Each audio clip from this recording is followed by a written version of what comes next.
ছিল না। আমরা বিচার ব্যবস্থার প্রতি ভরসা রেখে কলকাতা হাইকোর্টে গিয়েছি। আমরা প্রস্তুতি নিচ্ছি আইনের মামলাটাকে নিয়ে আগামী দিনে সুপ্রিম কোর্টে যাব। আর এখানে আবু সিদ্দিক আল্লাহের পক্ষধারীর লোকজন আছেন, তাদের সাথেও কথা হয়েছে, যদি কলকাতা হাইকোর্ট থেকে আমরা নাই বিচার না পাই, ওই অর্ডারটাকে চ্যালেঞ্জ করে আমরাও সুপ্রিম কোর্টে যাব। আবু সিদ্দিক আল্লাহের ছাড়া করি তাদেরকে তার সর্বোচ্চ শাস্তি দেওয়ার ব্যবস্থা করব। বন্ধুগণ, আমি আপনাদের বলে যাই, বর্তমান পরিস্থিতিকে সামনে রেখে চোখ কান খুলে রাখছি, যেমন এটাও ভুলে গেলে চলবে না। আপনারা যে বিষয় এসেছেন, মুখ্যমন্ত্রী বলছেন সংখ্যালঘু থেকে শুরু করে দরিদ্র থেকে শুরু করে আদিবাসীদের সব দিয়ে দিচ্ছি, কিন্তু দেখতে লাগলে কোন সময় সার্টিফিকেটকে কেড়ে নিয়ে তো কোন সময় জেলবন্দি করে পুলিশের মাধ্যমে এই পিছিয়ে বর্গের সম্প্রদায়ের উপর অত্যাচার নেমে আসছে। আজকে এটা শেষ নয়, এখান থেকে আমি মিডিয়ার মাধ্যমে, আইবির মাধ্যমে রাজ্যের মুখ্যমন্ত্রীকে বলতে চাই, চাল চোরাদেরকে বাঁচানোর জন্য সুপ্রিম কোর্টে বড় বড় উকিল লাগান, আর ওবিসি সার্টিফিকেটকে পুনর্বহালের জন্য একটা পাতি উকিলকে আপনি দাঁড় করিয়েছেন। আগামী 16 তারিখে যদি রাজ্যের পক্ষ থেকে স্বনামধন্য উকিল রবিরা সুপ্রিম কোর্টে দাঁড়ায়, 17 তারিখে রাজ্য সরকারকে বুঝিয়ে দেব পশ্চিমবাংলার ওবিসিদেরকে নিয়ে খেলা করা ছুটিয়ে দেব। আপনারা অবাক হবে, এই চাল চোর, ডাল চোর, এই চাকরি চোর, এদেরকে বাঁচানোর জন্য সিবিআই ইডি না তদন্ত করে এই হাত থেকে বাঁচার জন্য, এই শাহজাহান শেখকে বাঁচানোর জন্য রাজ্য সরকার সুপ্রিম কোর্টে চলে যাচ্ছে। দেশের স্বনামধন্য লয়ার গুলোকে দাঁড় করাচ্ছে আমাদের ট্যাক্সের টাকা দিয়ে। আর পশ্চিমবাংলার যারা পিছিয়ে বর্গের মানুষ, যাদের ওবিসি সার্টিফিকেট যারা নিয়ম মেনে না করার জন্য বাতিল হয়েছে, সেটাকে রাইটাকে চ্যালেঞ্জ করে যে লয়ার গুলোকে দাঁড় করানোর দরকার, তার পরিবর্তে আমি পাতি শব্দটাকে উইথড্র করে নিচ্ছি, আমি তার পরিবর্তে তুলনামূলক সিনিয়র অ্যাডভোকেটদেরকে না দিয়ে একটা লেভেলে দিচ্ছে, যাতে অকারণে ওই মামলাটা সুপ্রিম কোর্ট থেকে এখানে যারা জিতে চায় জিতে যেতে পারে, কিন্তু হতে দেওয়া যাবে না। আপনাদের বলে রাখি, এই মুখ্যমন্ত্রী বিচারিতার কথা সেই জন্যই মাথায় রেখে আজ সুপ্রিম কোর্টে ওই মামলার পার্টি হয়েছি। পশ্চিম বাংলার ওই ওবিসি সার্টিফিকেট যারা পেত তাদের নাই বিচার দেওয়ার জন্য। বন্ধুগণ, শুধু যে বিষয়ে এসেছেন আপনারা আজকে, সেই বিষয়ে বলেছে, আমি শুধু দুটো জিনিস অ্যাড করতে চাই।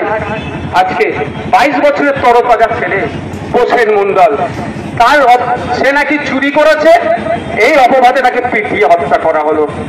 আচ্ছা বলুন, যদি কেউ চুরিও করে নাই, অন্যায় করেছে নিশ্চিত ভাবে, তার জন্য প্রশাসন আছে, আইন আছে, বিচার ব্যবস্থা আছে, কিন্তু আমাদের হোসেন মন্ডলকে পিটিয়ে হত্যা করলো, এই সাহসটা পাচ্ছে কোথায়? সাহসটা পাচ্ছে আমার রাজ্যের প্রশাসনের যিনি প্রধান আছেন, সরকারের যিনি প্রধান আছেন, মাননীয় মুখ্যমন্ত্রীর জন্য। ইসরাত আলম, আমি তার বাড়িতে গিয়েছিলাম, 100 স্কয়ার ফুটের ঘর হবে না। আপনি অবাক হয়ে যাবেন যদি কেউ বাড়িতে গিয়ে থাকেন, ভিডিও দেখে থাকেন। 100 স্কয়ার ফুটের খুব বেশি হলে ঘর হবে, সেখানে দুটো সন্তান, একটা ক্লাস 5-এ পড়ে, একটা ক্লাস 1 না 2-তে পড়ে, পরিবারকে নিয়ে থাকে, তারও চোরের অপরাধে হত্যা করা হলো, তাকে পিটিয়ে মেরে দেওয়া হলো। একের পর এক রাজ্যতে গণপিটুনি বেড়ে যাচ্ছে, কিন্তু অপদার্থ সরকারের কোনো শব্দ খরচ করছে না। তাই এখান থেকে জানিয়ে দিতে চাই, রাজ্য সরকারকে অবিলম্বে বিধানসভায় স্পেশাল বিধানসভা রেখে এই গণপিটুনি রোধের জন্য সর্বোচ্চ শাস্তির ব্যবস্থা করে বিলকে পাস করানো হোক, সেখানে নওশাদ সিদ্দিকী সরকারের পক্ষে দাঁড়াবে। যদি না করে আমাদেরকে বুঝে নিতে হবে। পারবেন তো নাকি? পারবেন তো নাকি? আমরা গণতান্ত্রিক প্রক্রিয়াতে জবাব দেব। কতদিন আর ওই ব্যালট বক্স চুরি করে, গণনা কেন্দ্র চুরি করে জিতবে ভাই? কতদিন হবে? সময় আসছে, জবাব দিয়ে হবে। বন্ধুগণ, যারা উপস্থিত হয়েছেন, আমি আপনাদের কাছে অনুরোধ করব, আমি আপনাদের কাছে অনুরোধ করব যে আপনারা যেমন ধীরস্থির ভাবে ইন্ডিয়ান সেকুলার ফ্রন্টে দেখানো পথ অনুসরণ করে ধৈর্য শৃঙ্খলা বজায় রেখে আজকের আমাদের মিছিলে অংশগ্রহণ করেছেন। আর 2-1 মিনিটের মধ্যে আমাদের মিছিলকে আমরা এখান থেকে সমাপ্ত করব, প্রোগ্রাম সমাপ্ত করব। আপনারা ধীরে স্থির ভাবে আপনারা বাড়ি যাবেন। তবে শুধু বাড়ি গিয়ে চুপ থাকলে হবে না। পাড়ার চায়ের দোকান, মাঠ ঘাট, যেখানে যাবেন, মন্দির মসজিদ, যেখানে যাবেন একটাই আওয়াজ তুলবেন, আমাদের রাজ্যে নতুন করে পুলিশের হাতে অত্যাচারিত হয়ে কোনো মা না তার সন্তান হারায়, এর দায়িত্বটা রাজ্য সরকারকে নিতে হবে। আমাদের রাজ্যে কোনো মা বোন তার না স্বামীকে হারায়, কোনো বাচ্চা না তার পিতাকে হারায়, পুলিশি অত্যাচারের দায়িত্বটা তাকে নিতে হবে। সত্যি আমাদের দুঃখ লাগছে, কারণ আমি যে বিধানসভার মধ্যে আমার পুলিশ বন্ধুদের জন্য জন্য কথা বলছি, সেই পুলিশের একটা অংশের বিরুদ্ধে আমাকে এখানে দাঁড়িয়ে প্রতিবাদ করতে হচ্ছে। সত্যি আমাকে খারাপ লাগছে, কিন্তু দুর্ভাগ্যের বিষয় আমাকে এই জায়গাটা আসে আমাদের প্রতিবাদ করতে লাগতো না যদি পুলিশ মন্ত্রী ওই সমস্ত কালপিট পুলিশগুলো যারা ইউনিফর্ম পরে, পুলিশের ইউনিফর্ম পরে, পুলিশের ইউনিফর্মে আমরা প্রশ্ন তুলে দিচ্ছে, বৈচিত্র্যপূর্ণ আছে, সেইগুলোকে আমরা সম্মান দেওয়ার চেষ্টা করি। কিন্তু দুর্ভাগ্যের বিষয় পুলিশ ইউনিফর্ম পরে যারা পুলিশ কোডের বাইরে গিয়ে সংবিধান বহির্ভূত কাজ করছে, তাদেরকে আপনারা কোন ভাবে কোন দিক থেকে তাদেরকে আড়াল করার আপনারা চেষ্টা করছেন। যে আইডি বাংলার থেকে শুরু করে, রাজ্যের সরকার থেকে শুরু করে, আনিসকে তারা ছাদ থেকে ফেলে হত্যা করলো, শিকারী ওরা আদিবাসী সমাজের ছেলেকে আবগারি দপ্তর খুলে নিয়ে গিয়েছিল, 3 দিন পরে তার লাশ পেয়েছে, যে পুলিশ কর্তারা তার সাথে অপকর্ম করলো, অন্যায় করলো, তাদেরকে এই প্রশাসনের একটা অংশ মুখ্যমন্ত্রী বাঁচানোর জন্য কেন তৎপর হয়ে উঠছে, এর জবাব আগামী দিনে দিতে হবে। আমরা শান্তিপূর্ণ আন্দোলনের পক্ষে, গণতান্ত্রিক বর্ধিত আন্দোলনের পক্ষে, বিচার ব্যবস্থার প্রতি সম্মান রাখি। যদি কোন কলকাতা হাইকোর্টের কোন বিচারপতি যদি আমাদের রাস্তায় আঘাত দেয় বা সাধারণ মানুষের মনে যদি প্রশ্ন তুলে বিচার ব্যবস্থার প্রতি যদি আমাদের আস্থা কমে, সেই বিচারপতিকে কিন্তু দায়ভার নিতে হবে।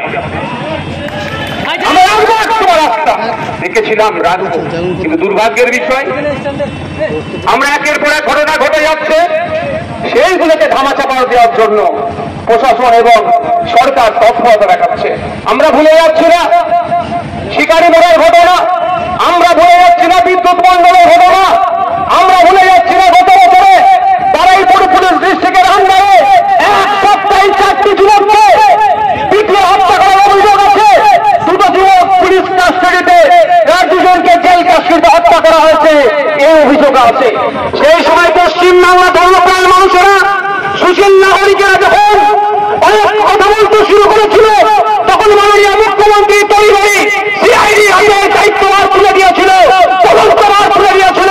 কিন্তু দুঃখের বিষয় অপদস্থ পুলিশ মন্ত্রী সিআইডি এখনো পর্যন্ত 4জনকে হত্যা করা হয়েছে, যারা হত্যা করলো তাদের শাস্তির ব্যবস্থা করতে পারলো না। অপদস্থ মুখ্যমন্ত্রীকে এখান থেকে ধিক্কার জানাচ্ছি। আমরা ভুলে যাচ্ছি না আনিস খানের কথা, তারা যদি পরিচয় আমাদের আইসির সাথে যুক্ত থাকলেও সে স্বাধীন ভারতের একটা নাগরিক, রাতের অন্ধকারে চোরের মতো এসে পুলিশ তাকে ছাদ থেকে ফেলে হত্যা করলো। সারা বাংলায় যখন উত্তাল সে নিয়ে বাংলার মুখ্যমন্ত্রী বলেছিল এসআইটি গঠন করে দিচ্ছি, 15 দিনের মধ্যে সবকিছু হয়ে যাবে, কিন্তু দুর্ভাগ্যের বিষয় 15 দিন অতিবাহিত হলো।